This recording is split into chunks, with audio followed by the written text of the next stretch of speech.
All right, all right, all right. How's everyone doing? Oh, we haven't had enough cafecito during this break. How's everyone doing? All right, all right. So we're going to go ahead and kick off with our next session and discussion. Throughout these past few days, we've seen a number of student superstars introduce our panelists and engage with our different speakers. But we also want to recognize a lot of our team who has been helping put this event together. And you'll see a couple of them throughout the day introducing our next panelist. That includes our next introducer, Ms. Georgiana Clark, who is one of our cyber leads here at the university and at the Jack D. Gordon Institute for Public Policy. So to introduce our next panel and our next set of speakers, I want to bring up Ms. Georgiana Clark.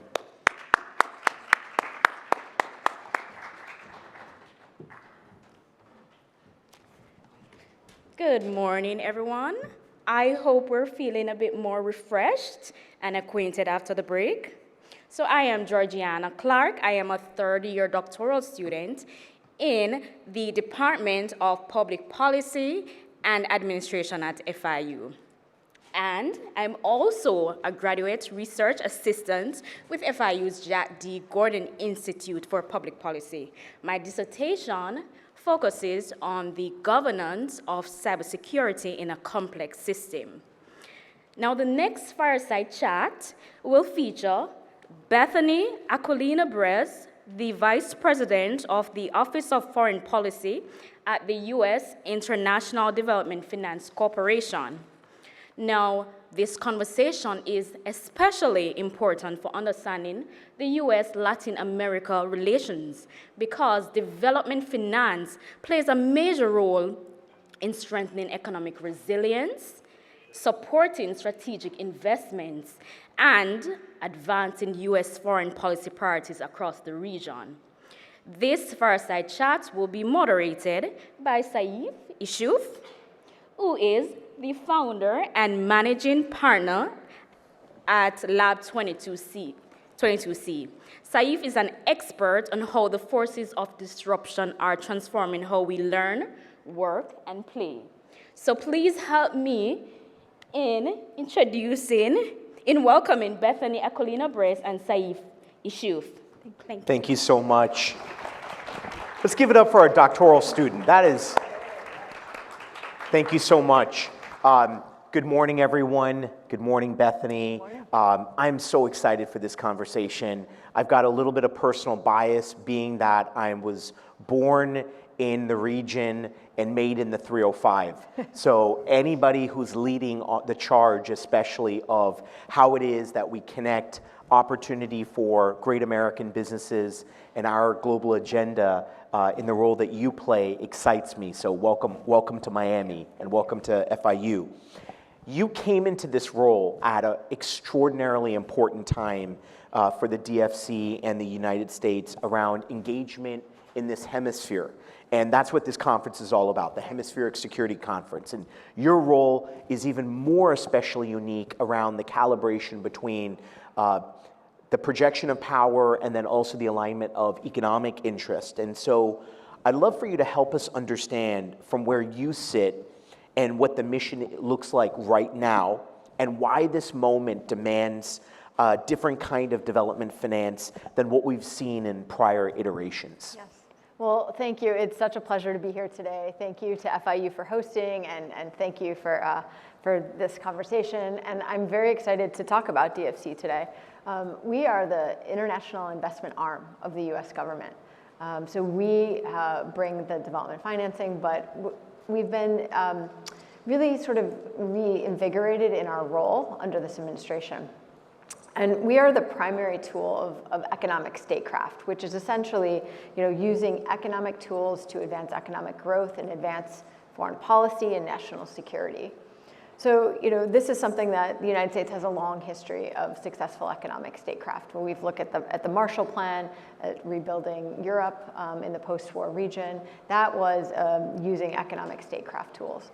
And so that's something that DFC is doing now. We are really using our investment as a U.S. government agency to drive more private sector capital, to advance U.S. strategic interests, and to grow economies, particularly in the Western Hemisphere. And we do this through tools such as debt, equity, platforms, funds, guarantees, political risk insurance, and project development finance. So we have a variety of financial tools to support the private sector and to mobilize more capital into key sectors like infrastructure, energy, information and communications technology, all sectors where we are looking to grow investment in the Western Hemisphere. And a key part of my role in my office is to really ensure that we as DFC are advancing what the US foreign policy and national security priorities are of the US government through this private capital mobilization, by working with other US government agencies, by working with foreign governments, by working with the private sector. Because at the end of the day, we really want more private capital into these markets, and there are opportunities. You heard both of our ambassadors in Peru and Panama before share a lot about the challenges in the region and the vast need and the urgency for more capital into the Western Hemisphere. I love the way that what you described for all of us being at the conference here right now. We have heard in the academic literature about economic statecraft, and it sounds like this grandiose concept, but in reality, it is a manifestation of our country's values through the projection of our economic interests, but most especially doing so through what differentiates our country from so many others, which is the mechanisms of the free market. This is not grandma's retirement that's being mobilized. This is capital that is being strategically directed as a function of being able to illustrate for investors that there is an alpha, because those stewards of those capital are actually trying to seek a return. So I love that your framing is that, and that in this iteration that there are, it's a portfolio of vehicles through which this is possible. And I love that. And over the last few days, we've heard quite a bit between our formal representatives from government, whether it's our country of America or from our allies around the region, around capital as strategy. And the last few days we've heard in the discussions the confluence of security, influence, and the competition for relationships right here in our hemisphere, in LATAM and the Caribbean. Where does DFC sit in that picture, and what does it look like from your vantage point around that calibration between development finance, mobilization of third-party private capital, and national security strategy when they're really synchronized towards maximum ROI? What does that look like from where you sit in the team that you're a part of?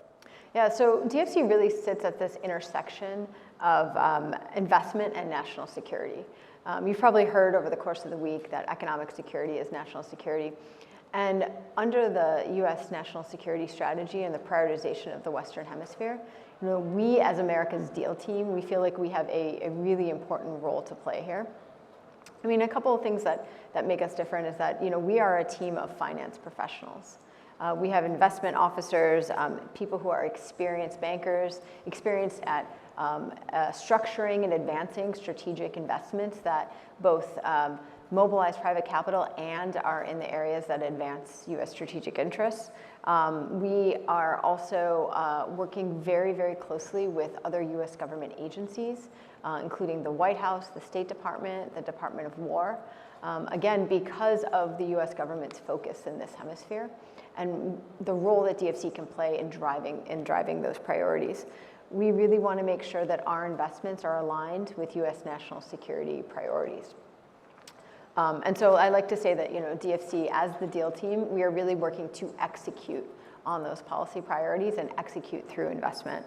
And we're also working closely with our private sector partners, both to understand, what sectors, what are their financing needs, what markets do they want to be in the region, in coordination with our embassies, like our ambassadors recently on the stage. We're really trying to understand more of what the market needs and then bring those companies and what the financing needs are. It's really important that we're all working together, again, to advance these national security priorities, and our lens is through investment. I think all of us can find it really refreshing to hear a leader in a role like yours in our government, even the self-perception of being a member of a deal team.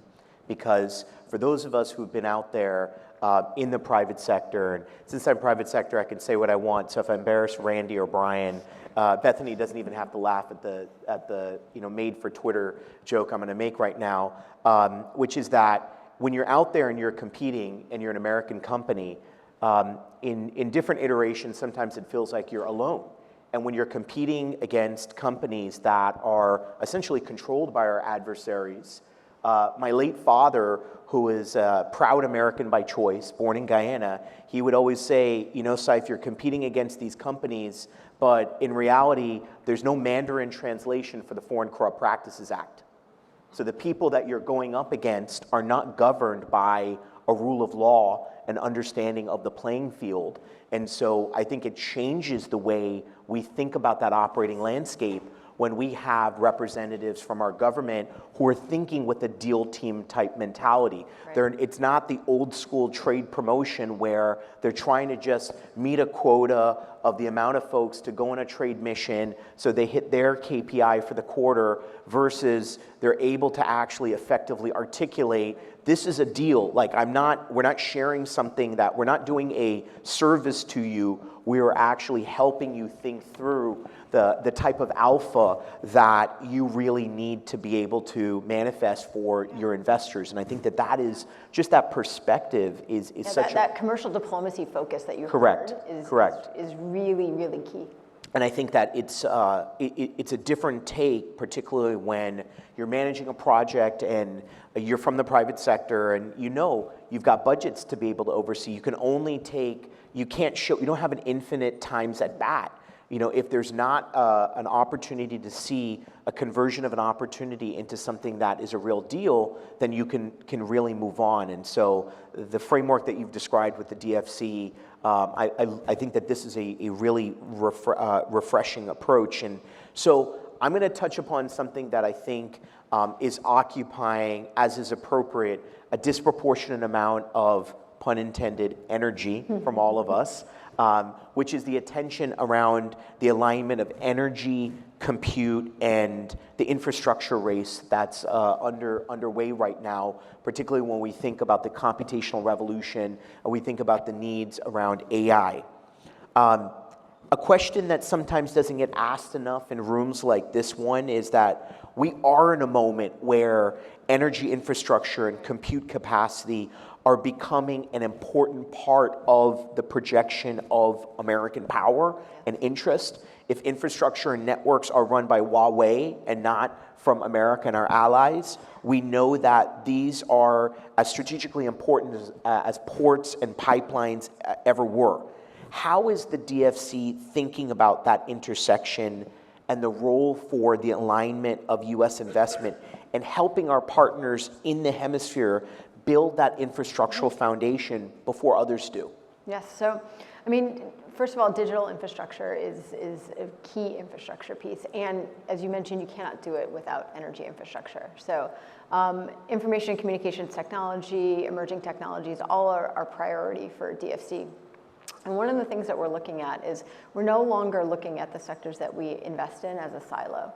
So if we are looking to do technology investment, and for us, that's really, there's a lot of opportunity in the Western Hemisphere around this, around, telecom, on data centers, fiber optics. A lot of other infrastructure is needed to support that, and that includes energy infrastructure, water infrastructure. So those are all the types of things that we're focused on in the region. I think that there's significant opportunity around digital infrastructure, but we also want to ensure that the energy infrastructure that is needed to support things like data centers, the water infrastructure, that those are there as well.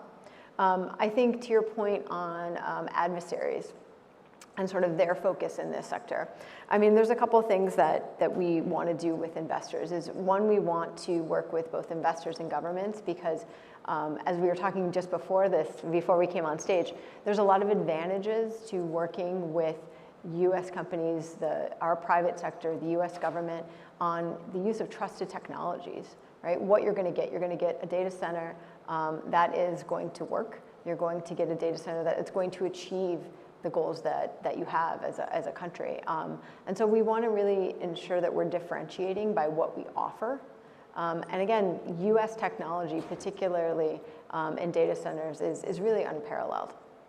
And so we want to be working with countries to show that the benefits of this kind of investment and work with investors so that in coordination with other US government agencies, we can also ensure that they're coming into markets through our financing, through DFC de-risking them, but they're coming into markets where they can have investor confidence that this is a market they want to invest in, that they're going to make a profit off this, particularly in this sector.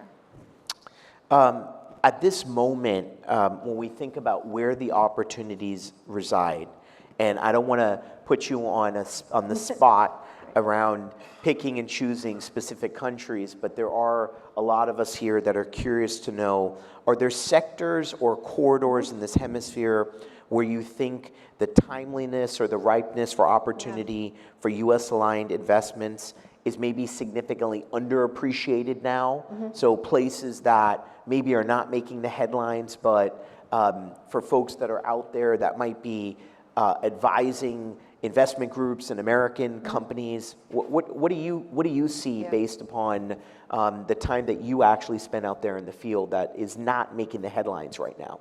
Yeah, I think for us, a couple of key things recently happened. DFC was recently reauthorized in December of 2025. And one of the key changes for us that impacts where we can work in the Western Hemisphere is it opened us up to more markets. So that's pretty key, right? That means almost the entire Latin American and Caribbean is open for DFC to support investment. And I think that's really important because what that did is across the key sectors that we're focusing on. So the second part is the sectors that we're really looking at in infrastructure, in energy, in technology, in critical minerals. There's a lot more opportunity now than we've ever had before. And there are some very, very sort of resource-rich markets.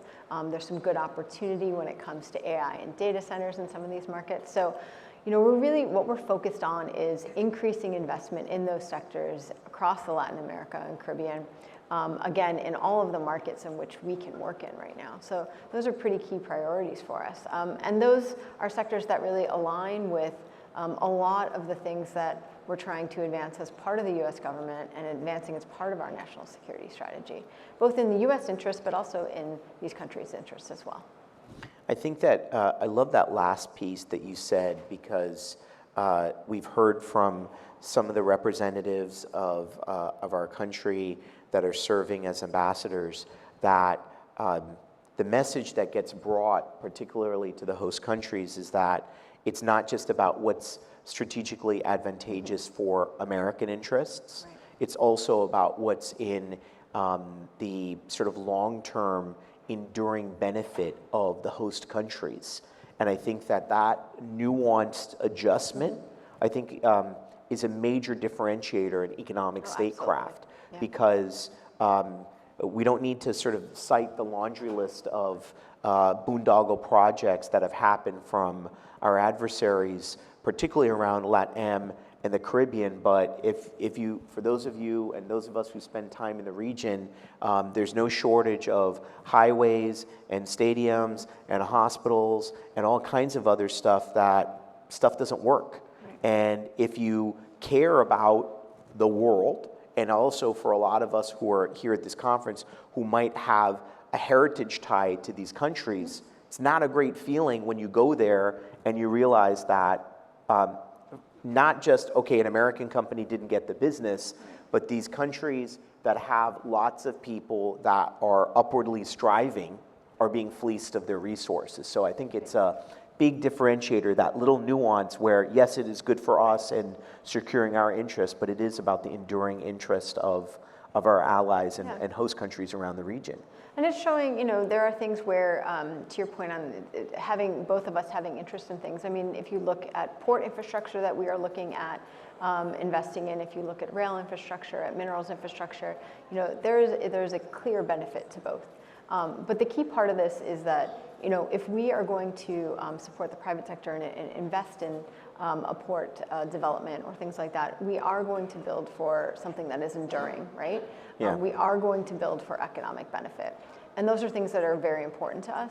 And we have, fantastic chiefs of mission, ambassadors, chargés across the region. They're focused on sort of increasing investment in these markets, in these key sectors, in these key assets. Is something that, we're really proud to be a part of. I love that. And for anybody who's never experienced that, I'll just sort of pull aside for a second. I recently was visiting some family in Guyana, and there was I got into a fierce barbecue debate with an extended family member because there was a comment about one of our leaders in our government, our American government, visited Guyana, and there's a new highway built by the Chinese, and when they came back, they called it Concussion Highway.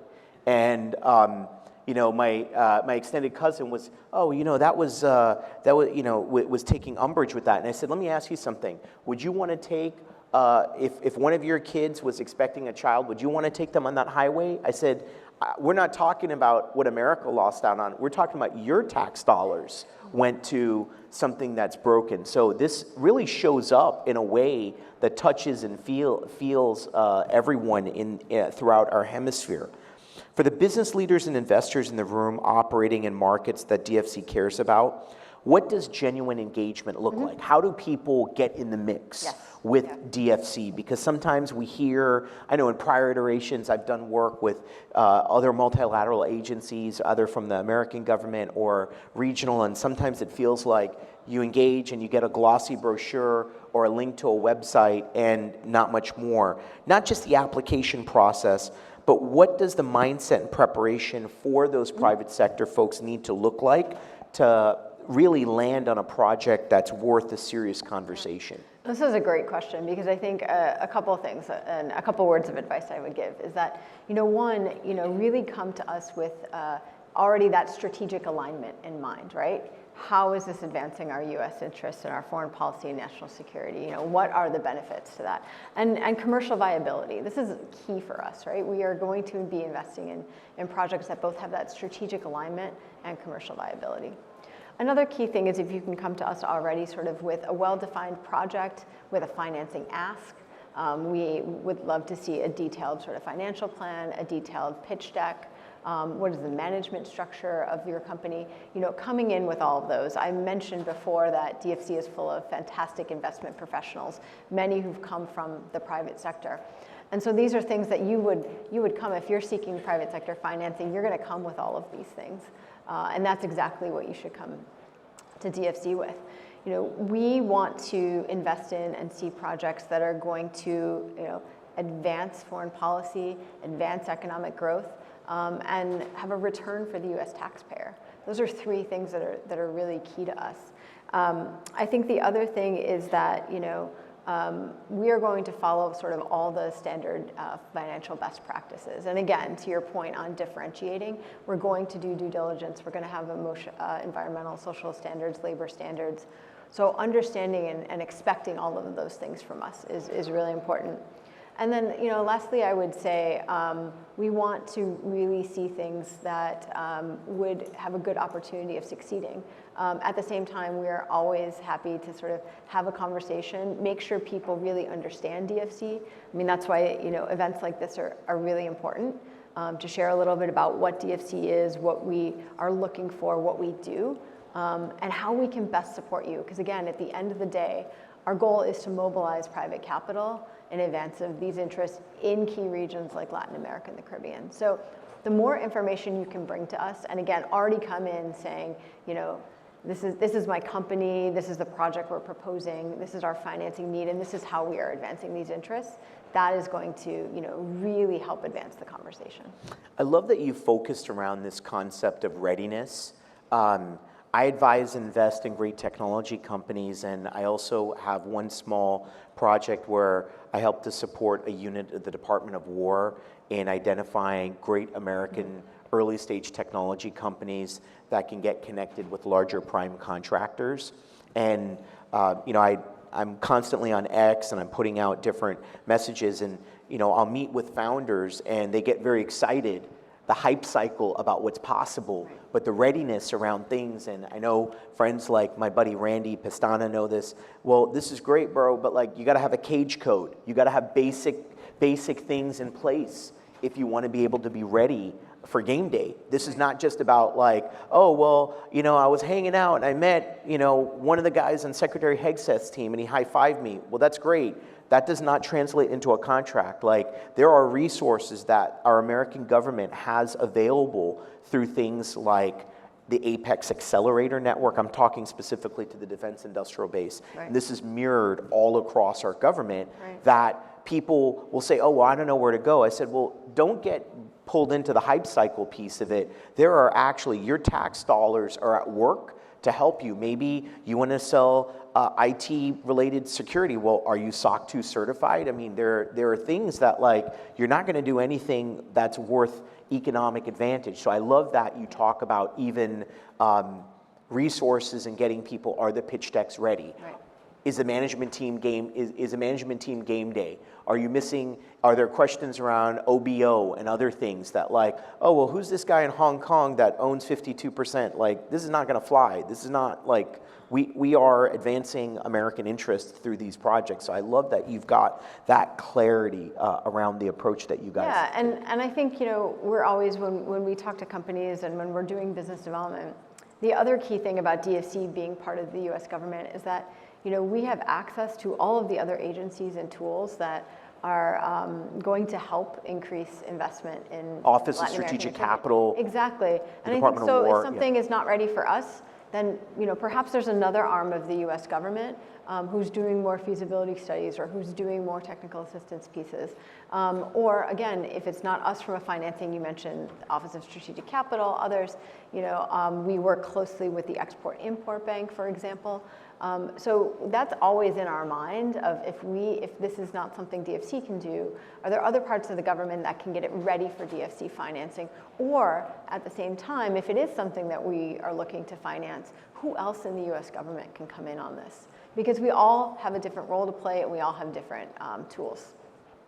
Bethany, we're about to close out, but I want to say it's so great that we have somebody like yourself as part of this team. It's clear that Bethany has a long-standing term of service to our country, and it's clear that you care a lot about this work. I do. You know, because this is not stuff that requires the long hours that you're putting in, and you're doing it on the behalf of our country and our citizens and our taxpayers.